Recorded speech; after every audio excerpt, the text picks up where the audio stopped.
We are on day 7 now of the Trump government shutdown. There's been no progress of any kind. Hundreds of thousands of federal employees are working without pay, including air traffic controllers, which is insane. Why they don't have a special category for the people who keep the planes from crashing, I don't know. Someone like Donald Trump used his platform not to do any semblance of good, but rather to kind of vilify people that so that he can help himself politically. Yeah, that's the Roy Cohn school of management, right? You demonize and demonize and demonize and give credit to nobody else.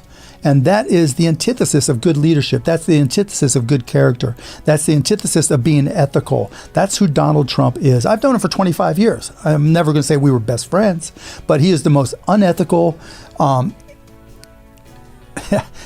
lacks character, dishonest person I've ever done business with or worked with. Like a reality show that refuses to be canceled, Trump's presidency keeps renewing its own chaos season after season. Jimmy Kimmel and Mark Cuban don't just watch the spectacle, they dismantle it with razor-sharp wit and precision.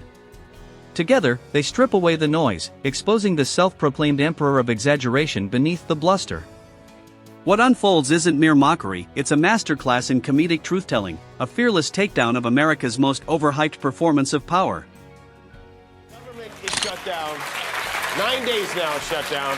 The House isn't even convening. They've been out of the office since September 19th and won't reopen because when they do, the Democrats will have the votes to release the Epstein files. It's so brazen that even one of the maggiest MAGAs of all of them has had enough. There is a new Democrat that's been elected that does deserve to be sworn in. If it's to avoid the discharge petition, why drag this out? That is going to have 218 signatures.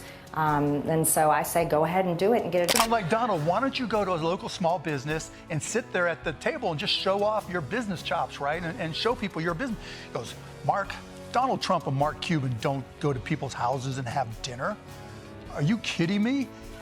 That's who he is, right? When we talked about what's he going to do with the ground game, now I got all these religious people who are going to do the work for him. Kimmel holds up the one mirror Trump can't stand, the one that refuses to flatter him. The late-night veteran doesn't need a script, just Trump's own track record of self-praise, impulsive tweets, and napkin-level policy ideas. Every boast becomes its own punchline. Kimmel cuts through the gold-plated image and swagger, revealing the insecurity beneath the gloss. What America once mistook for confidence now looks like camouflage, a fragile veneer cracking under the weight of its own exaggeration. Today whether furloughed employees would get retroactive compensation once the shutdown's over, which is required by law. But, you know, the law can be a very ambiguous thing. Is it the White House's position that furloughed workers should be paid for their back pay? I would say it depends on who we're talking about. I can tell you this, the Democrats have put a lot of people in great risk and jeopardy, but it really depends on who. If you're enjoying this video, don't forget to subscribe and hit the bell icon for more sharp political takedowns. Mark Cuban steps in like a billionaire hosting an emergency investment intervention.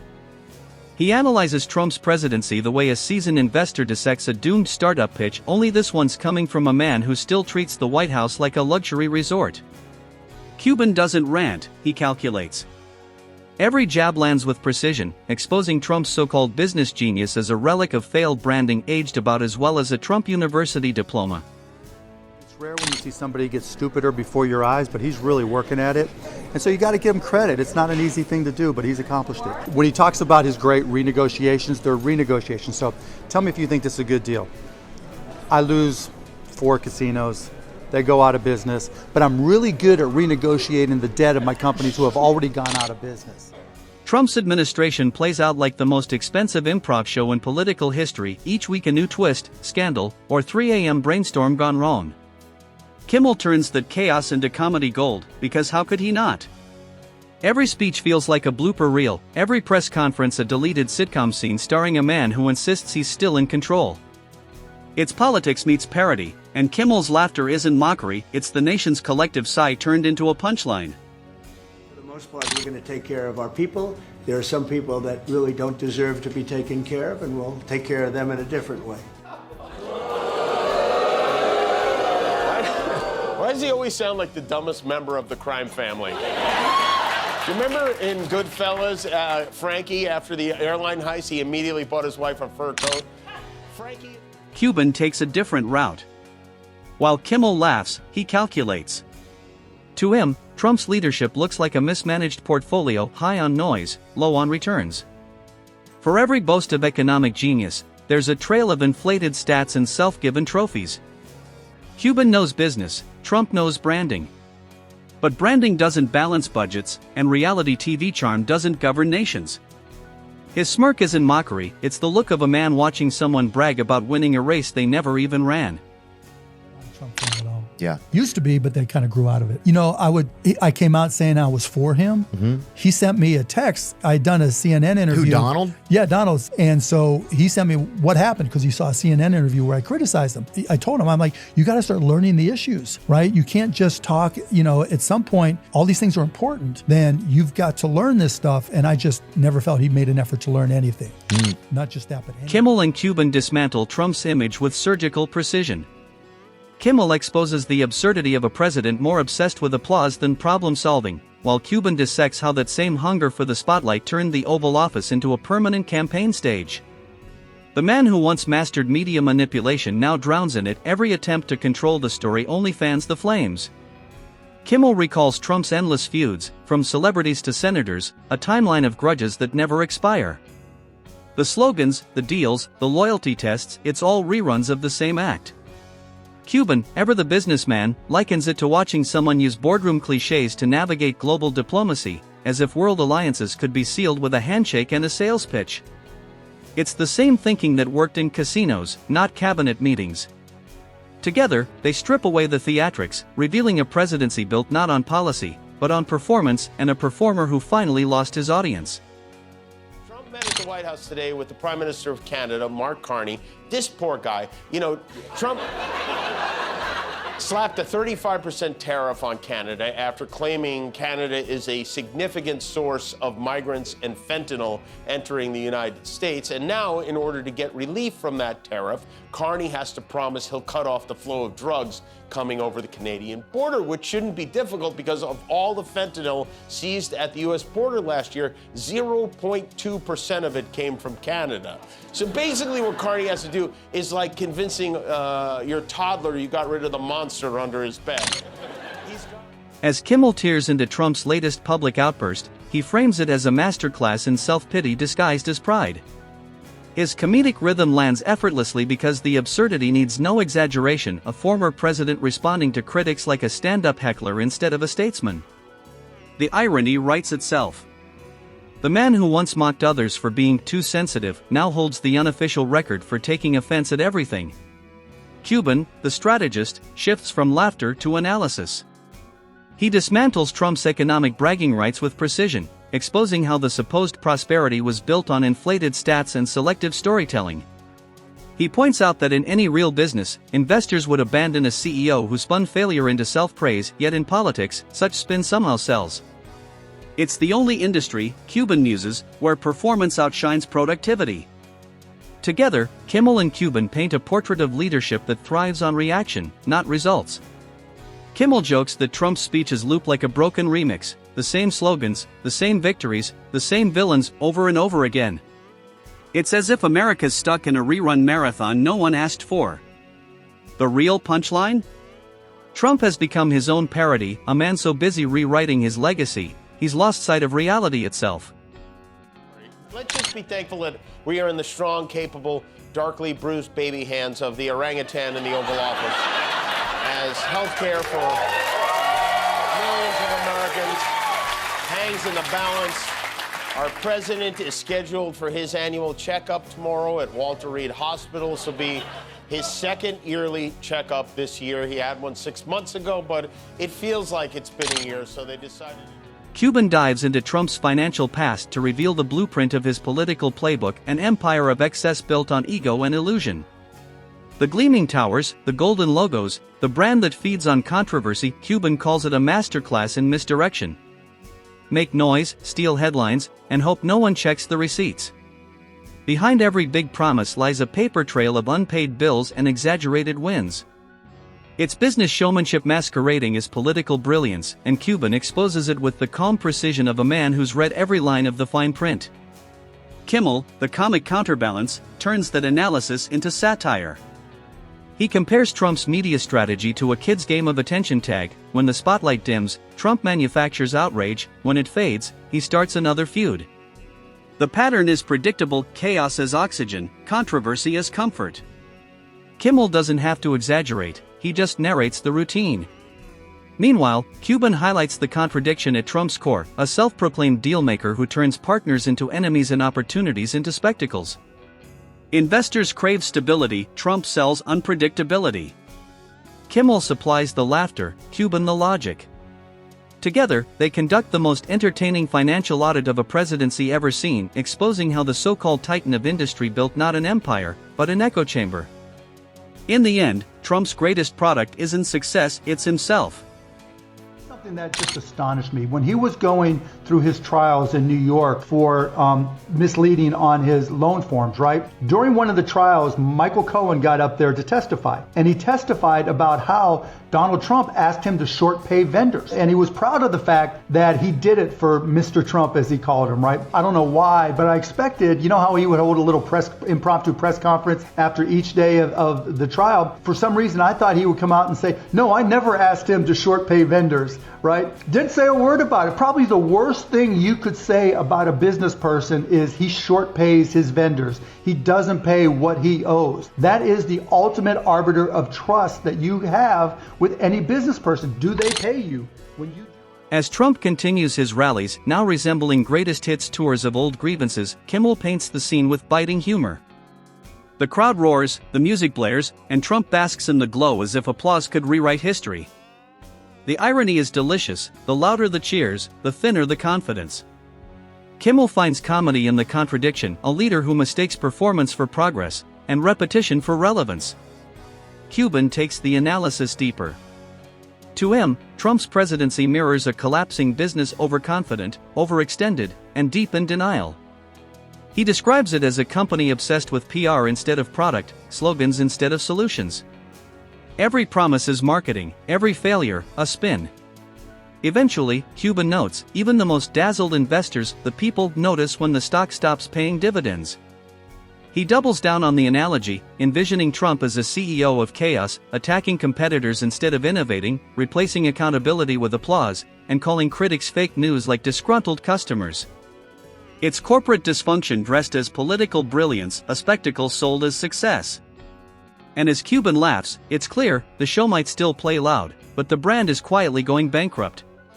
I will say, no matter how bad you think your job is, it's important to remember there's someone out there who has to give Donald Trump a prostate exam. For some, literally, for others, just figuratively.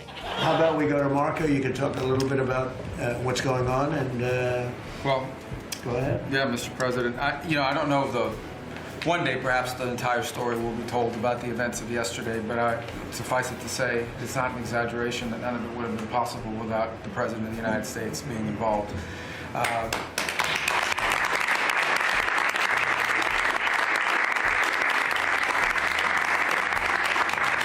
Do you have any idea how difficult it is to give the president a prostate exam with Marco Rubio poking his nose up there? Kimmel keeps the spotlight on Trump's unpredictable press moments, the spontaneous boasts, the contradictions that emerge within hours, and the wild confidence that fuels them all. It's pure comedy gold, chaos dressed as certainty. Kimmel calls it leadership by improv, a presidency powered not by plans, but by impulse. The humor lies not only in what Trump says, but in how passionately he believes repetition can turn exaggeration into truth. Cuban takes a sharper turn toward the economy. He dissects Trump's self-proclaimed business brilliance, contrasting it with the slowing job growth, rising inflation, and jittery markets. The louder Trump brags, the weaker the data looks. Kimmel paints his rallies as a bizarre hybrid of concert and confession, part performance, part therapy session, where grievances become gospel and applause replaces accountability. It's validation theater on loop, and Kimmel can't help but laugh at the tragic absurdity of it all. Cuban, calm but cutting, exposes the financial cost of Trump's impulsive decision-making, from market instability to global uncertainty. He calls it chaos capitalism, the illusion that confusion equals control. In business, unpredictability scares investors. In politics, it shakes nations. Together, Kimmel and Cuban reveal the truth: Trump isn't managing a presidency, he's improvising one. I mean, that son of a bitch, you know, is really unbelievable. Mr. Son of a bitch. I mean, Mr. Son of a bitch. His royal. Yes, yeah, no, I never imagined that we'd ever have a president like this, and I hope we don't ever have another president like this again. I mean,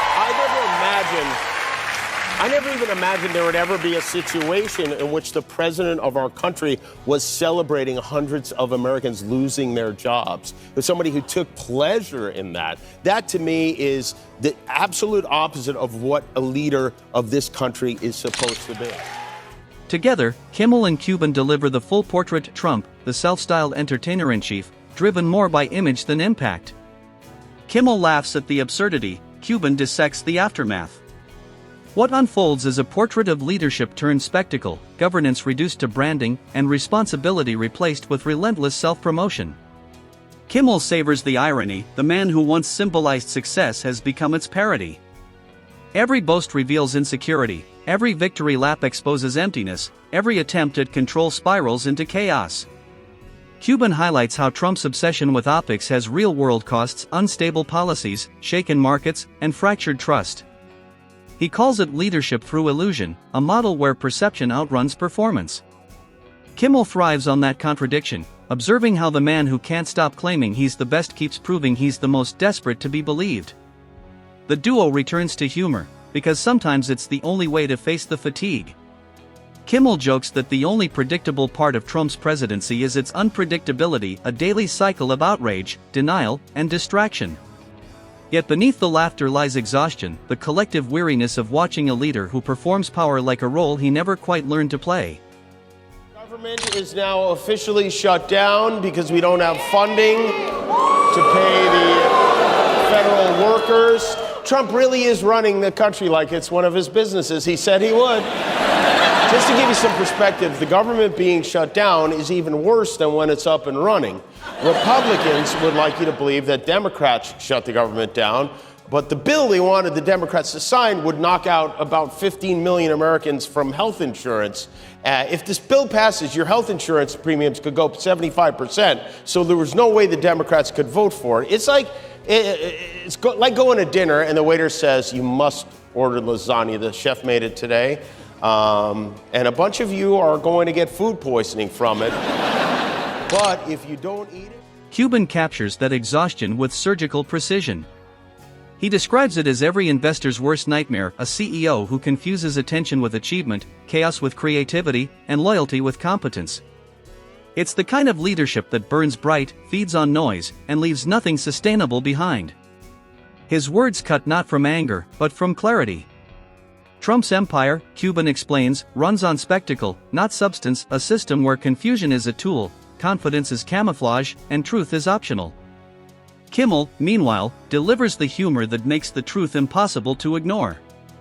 His timing is razor-sharp, his tone effortless. He doesn't exaggerate, he doesn't need to. The reality is absurd enough. Trump's endless monologues, his obsession with crowd size, the compulsive need to be adored, Kimmel turns them into comedy that stings because it's real. Every punchline hits like an audit. Every joke exposes another layer of delusion. Together, they achieve something remarkable, a dismantling that feels both hilarious and historic. Trump's self-proclaimed genius becomes a case study in overreach, the businessman who sold success but couldn't sustain it. Kimmel and Cuban don't have to shout to make their point. They simply hold the mirror steady, and what reflects back is unmistakable: a man who built his identity on dominance but now depends entirely on attention to survive. By the end, their message lands with quiet finality.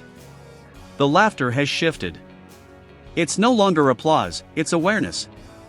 The emperor still has his stage, but the crowd has stopped believing the act. The light that once glorified him now exposes him, not as a titan of power, but as a performer addicted to noise. For Kimmel and Cuban, it's not just satire. It's justice, poetic, precise, and perfectly timed.